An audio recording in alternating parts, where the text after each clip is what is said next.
मध्यमेश्वर महादेव, जहां शिव की नाभि आज भी धड़कती है, बहुत ऊंचाई पर, जहां रास्ते खत्म हो जाते हैं और आस्था शुरू होती है, जहां बादल जमीन को छूते हैं और हवा मंत्रों की तरह बहती है, वहीं हिमालय की गोद में बसा है मध्यमेश्वर महादेव। ये कोई साधारण मंदिर नहीं है, ये वो भूमि है जहां स्वयं महादेव की नाभि का पूजन होता है। यही कारण है कि इसे आत्मा के मध्य को शुद्ध करने वाला धाम कहा जाता है। महाभारत का युद्ध समाप्त हो चुका था। कुरुक्षेत्र की भूमि अभी भी वीरों के रक्त से लाल थी। पांडव विजयी थे, पर उनके हृदय पर अपराध बोध का भारी बोझ था। अपने ही गुरु द्रोणाचार्य, पितामह भीष्म और अपने ही वंश के असंख्य योद्धाओं का वध, ये पाप उन्हें भीतर से जला रहा था। तब श्री कृष्ण ने कहा, तुम्हें केवल एक ही शक्ति मुक्त कर सकती है, भगवान शिव। पांडव जब केदार की ओर पहुंचे, महादेव को पहले ही ज्ञात हो गया कि वे आ रहे हैं। शिव उनसे रुष्ट थे, वे उन्हें तुरंत दर्शन नहीं देना चाहते थे।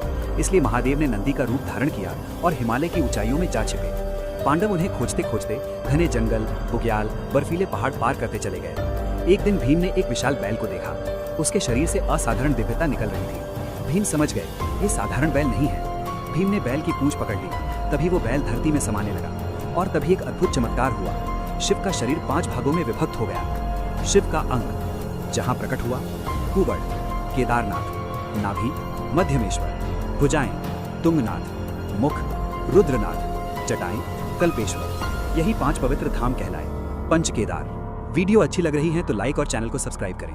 मध्यमेश्वर, जहां शिव का मध्य भाग प्रकट हुआ, वही बना मध्यमेश्वर।